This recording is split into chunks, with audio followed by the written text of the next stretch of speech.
Bueno, vamos a hablar de complejo mayor de histocompatibilidad, sistema HLA, su estructura génica y el concepto de antígenos HLA en el marco de la actividad de trasplante. Soy la doctora Milka Bengochea, ocupo la dirección del Instituto Nacional de Donación y Trasplante, que es un organismo mixto dependiente de la Universidad del Ministerio de Salud Pública, que en el contexto de un sistema nacional y público de donación y trasplante ha permitido realizar ese número de trasplantes de órganos y un número mayor de injerto de tejidos, córneas, tejido óseo y piel durante más de 40 años. Durante el año 2019 se realizaron en el mundo más de 140.000 trasplantes. Sin embargo, persisten barreras de tipo logístico que tienen que ver con el desbalance entre el número de donantes y los pacientes en lista de espera y fundamentalmente una barrera que es la biológica, que es la respuesta inmune con su componente celular y humoral que se desencadena cuando el órgano que se trasplanta en un receptor proviene de un individuo que es genéticamente diferente. En ese caso hablamos de que se desencadena una respuesta alogénica, porque el mecanismo principal es el mecanismo del reconocimiento alogénico que ustedes van a ver después en otra clase, ¿verdad? Y lo característico es que las moléculas HLA presentes en la célula del donante y que van a permanecer vivas dentro del receptor van a tener moléculas de histocompatibilidad distintas a las del receptor y por lo tanto van a ser identificadas por el sistema inmune del receptor como antígenos de histocompatibilidad. Por eso el concepto de moléculas de histocompatibilidad cuando hablamos de la parte fisiológica o de antígenos en el contexto de la actividad de trasplante. Las moléculas del sistema HLA forman parte, junto con el sistema AB0 o grupo sanguíneo, de los sistemas mayores de histocompatibilidad porque son los más relevantes a la hora de estudiar las posibilidades de que un donante sea aceptado o que el órgano de un donante sea aceptado por el sistema inmune de un receptor. Existen otros sistemas que van a ser vistos a lo largo del curso, pero a los cuales hoy no nos vamos a referir. El sistema HLA fue descrito inicialmente por el profesor Jean Dosset, esto le valió el premio Nobel, ¿verdad? Y hoy sabemos todos que las moléculas del sistema HLA son moléculas de superficie que están presentes en las células de nuestro organismo, que pertenecen a la familia de las inmunoglobulinas, son glicoproteínas, y que tienen la particularidad de que son capaces de unir péptidos de distinta naturaleza con distinto grado de afinidad. Fueron estos dos autores que también fueron premio Nobel, ¿verdad? Que se dice que inauguraron una nueva era de la inmunología, que describieron el verdadero papel de las moléculas de histocompatibilidad y que justamente es el de presentar péptidos a los linfocitos T, fenómeno que es conocido como fenómeno de restricción del complejo mayor de histocompatibilidad.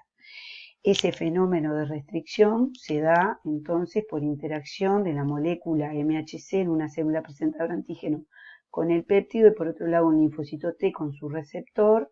¿verdad? Que son capaces, de acuerdo a la naturaleza del péptido, a las características de la molécula y al tipo de linfocito, de activar distintas vías de la respuesta inmune.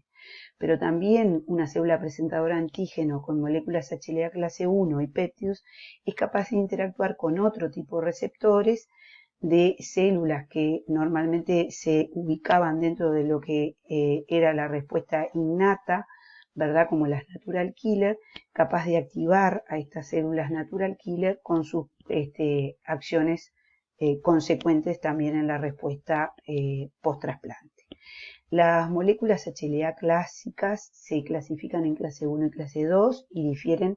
en todo lo que ustedes ven allí: estructura, distribución, péptidos que presentan, linfocitos con los que interactúan y las vías de respuesta que activan. Esta es una representación muy esquemática, por todos conocidas, de las moléculas HLA clase 1 y clase 2. La diferencia es que en la clase 1 solo la cadena alfa es polimórfica, la beta 2 microglobulina no se codifica en la región del complejo mayor de histocompatibilidad y que en la clase 1 el surco polimórfico donde se va a ubicar el péptido va a estar dado por los dominios alfa 1 y alfa 2 de esta cadena, y en las moléculas clase 2 participan ambas, la cadena alfa y la cadena beta, ambas se codifican en la región del complejo mayor de histocompatibilidad, ¿verdad? En la zona que conforma unión con el péptido y donde va a radicar el mayor polimorfismo. Ambas tienen una región intramembranosa y una región, un tallo intracitoplasmático que es muy importante para los mecanismos de activación. Las moléculas HLA clase 1 presentan péptidos intracelulares, por los mecanismos que ustedes ya han visto en el curso,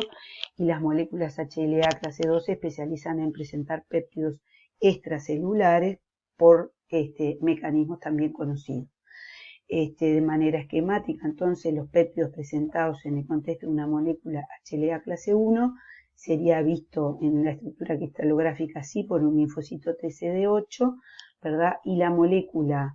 HLA clase 2 con un péptido ubicado entre la cadena alfa y la cadena beta sería vista por los linfocitos TCD4, ¿verdad? De esta manera. Las moléculas HLA clase 1, ¿verdad? Son las A, B y C, se expresan en todas las células nucleares del organismo y como dijimos están relacionadas con la activación de los linfocitos T citotóxicos y de las natural killer,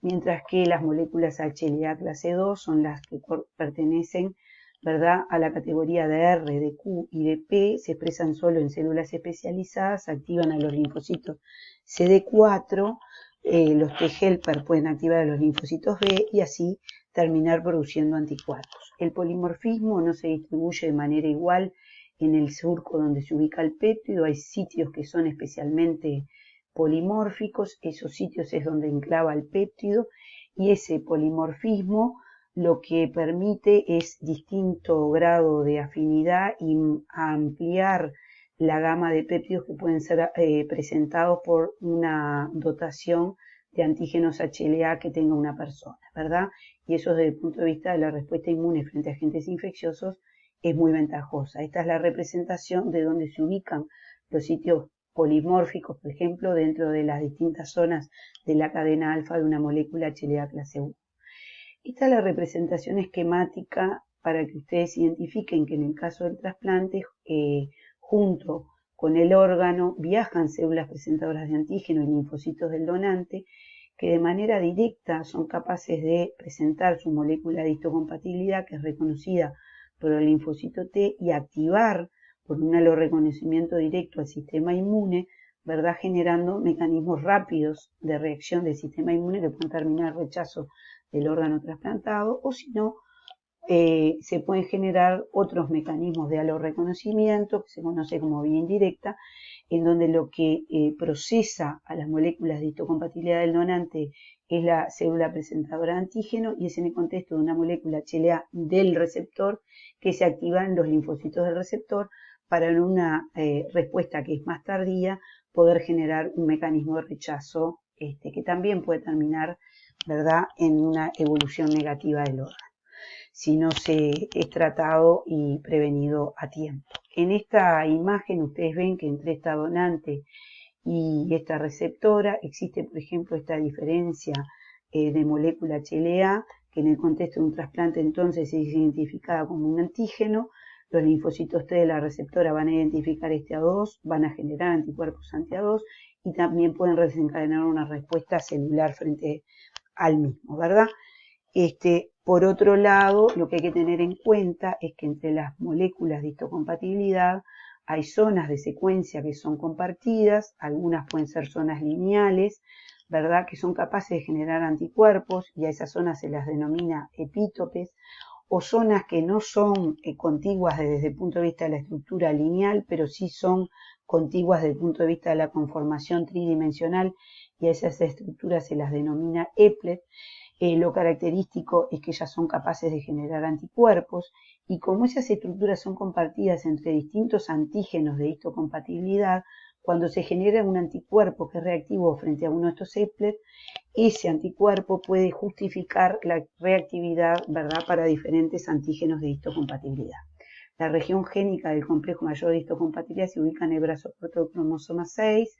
importa la región clase 1 y la región clase 2, que ubica los locus A, C y B, la clase 1, de R, de Q y de P, la clase 2, es muy polimórfica, más de 2.400 alelos, es de herencia mendeliana codominante,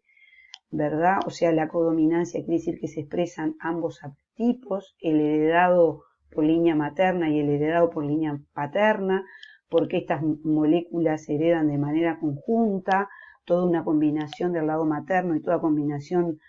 combinación del lado paterno. Cada uno de los hijos representa una de las 4 combinaciones posibles de los haplotipos de los progenitores, y cada hermano tiene respecto a otro hermano un 25% de probabilidades de compartir ambos haplotipos, 50% de probabilidades de compartir un solo haplotipo y un 25% de no compartir ningún haplotipo. Obviamente, entre hijos y padres o viceversa, lo que se comparte es un solo haplotipo. Esto es la representación de lo mismo, pero ya con la información de las determinadas variantes que están en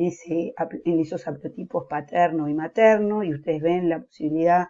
de combinaciones de los haplotipos en los distintos hijos, y ustedes ven que aquí en esta hija identificada como hija 5, entre estos 2 haplotipos hubo una recombinación entre locus A y locus B y se generó este nuevo haplotipo que es una combinación entre el haplotipo C y el haplotipo D de origen materno.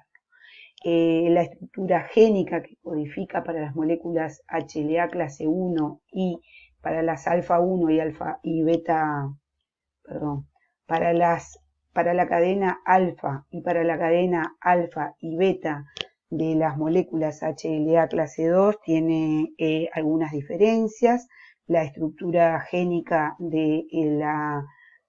la cadena alfa está compuesta por 8 exones, es más larga, pero la región polimórfica que codifica la secuencia que está en la región donde va a ir el péptido está en el exón 2, en el exón 3 básicamente, y para las moléculas HLA clase 2 ese polimorfismo radica en el exón 2. Esto tiene importancia práctica a la hora de tipificar o estudiar el sistema HLA con fines de trasplante.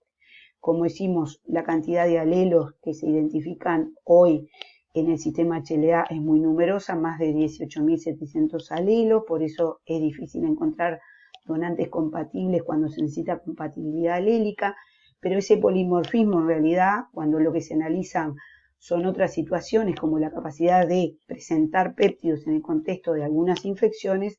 es obviamente una situación ventajosa porque lo que hace es ampliar la capacidad de presentación de péptidos, ¿verdad?, a nuestro sistema inmune. En el caso del trasplante, este polimorfismo HLA significa una barrera o una limitación, y estas diferencias en el sistema HLA entre donante y receptor tienen repercusión en la inmunidad humoral, en la inmunidad celular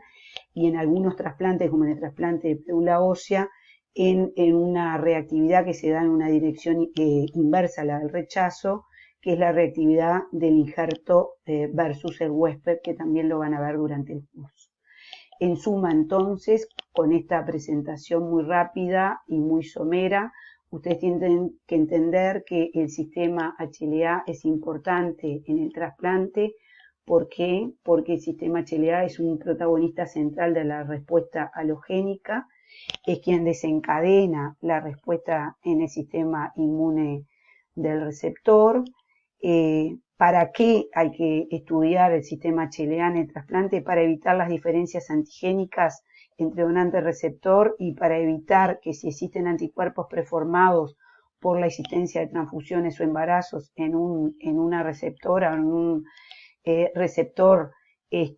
pueda haber una reacción de tipo antígeno-anticuerpo. Hay que saber qué es lo que hay que estudiar por la relevancia que tienen estas moléculas HLA en los distintos tipos de trasplante, cuándo estudiarlas en el pretrasplante o en el posttrasplante para buscar distintos fenómenos, ¿verdad? En un caso para asignar, en otros casos para hacer tratamiento y para prevenir, y cómo estudiarlo. Y todo esto lo van a ver